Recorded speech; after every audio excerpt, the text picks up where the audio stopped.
the one, the only K-Rob, the singer. What's up, big dog? What's up, man? How you doing? You know I had to have you on before the end of the season, right? Oh yeah, man. I appreciate it, man. You always put me in. Thank you. Before we get started, for the viewers who don't know you, because it was a while before we did that one episode. Who is K-Rob the singer? Tell the viewers a little bit about you.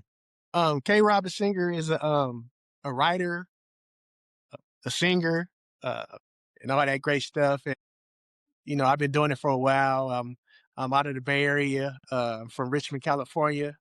And had a lot of inspirations growing up, and that's what kind of got me heading toward the music industry.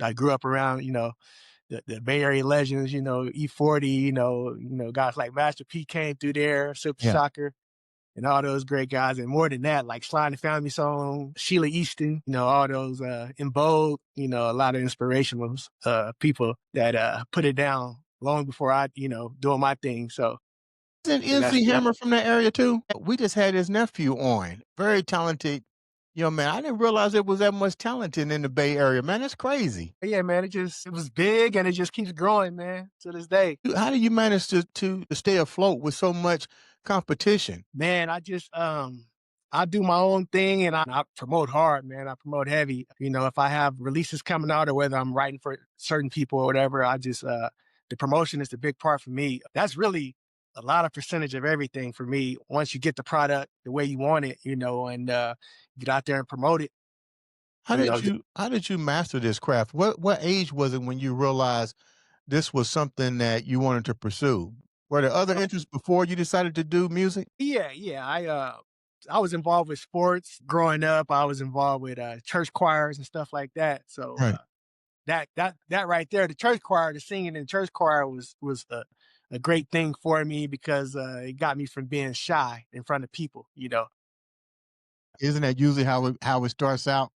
But yeah, if you can do that, you get through that. That's like the hardest part. And then I've taken public speaking courses as well to kind of help me with that. So I've been pretty good after those things, after those challenges right there. I was able to, make the music and go ahead and perform it and get in front of people's eyes. And that was, When made me did you come. realize you were good at singing and Well, writing, singing and writing?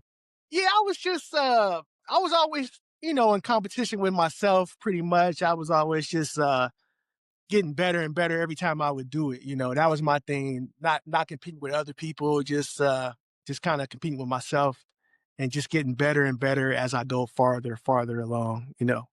When did you start writing? Do you remember your first song and how did you go about Uh, composing it? it had to be about a decade ago, man. I was writing I had a bunch of songs written before I even went in the studio and sharing them with a couple people and try writing for other artists as well. And so, yeah, it's about a decade ago, decade and a half, something like that. How do you know let me go here. I'm trying to get in your mind a little bit. Okay. How do you get the inspiration to write? Because you say you got a lot of stuff, and we even hear people talk about Tupac when he passed. He Yeah. had tons of stuff. You know what? Let me use myself for example too. Remember we talked about all the content? I said, Yeah. I was like, you don't realize how much stuff you got until you start being creative with it.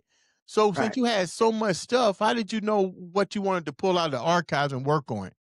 Well, it just depends. Like first off, I came out, I kind of wanted to work with other artists. As you've seen, you have some of the singles with other artists, major artists and indie artists. I work with anybody, it doesn't really matter, major, indie, whatever. And but I was kind of doing like, collabs with artists, rappers, R&B singers. But like now I kind of been focusing on R&B lately. So I had a lot of different, variables Right. to work off of. But now it's more so just the R&B thing, just kind of sticking to the R&B side of things. Is it difficult to write a rap with your style, with your genre? I know you have that smooth flow, but Uh, how difficult is it to bring the smooth flow over to rap? And if so, what type of rap do you really gravitate to that your music flows with? well, I can make R&B fit with any rapper or any rap music, and I can cross over to anybody, man. It doesn't matter. I can make it work. I can figure out the rhyme, the rhythm, and just kind of put it together like that. I have to hear how they want to come and what they rapping about, and then I can write to that. Or, but it's not. It's a smooth transition for me, man. It's pretty much the same thing. Rappers are kind of like street R&B guys. It kind of starts with R&B. You write lyrics and smooth them out, and then rappers make them a little rougher on the rougher edge. But